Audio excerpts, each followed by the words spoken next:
You're watching How Leap. Let's learn how to combine or merge videos on any phone using free apps. For iPhone, you can use the iMovie app from Apple. Download iMovie from the App Store if you don't have it. Open iMovie and tap Create Project, then Movie. Select the video clips from your library in the order you want them. Tap Create.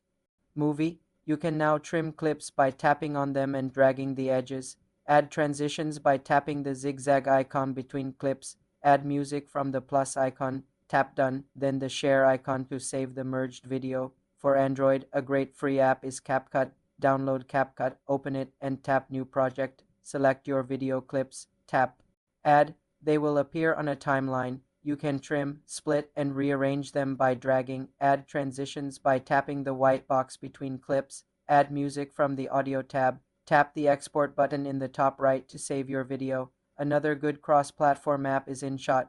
The process is similar. Create a new project, add videos, edit, and export. These apps provide basic editing tools like trimming, adding text, and music.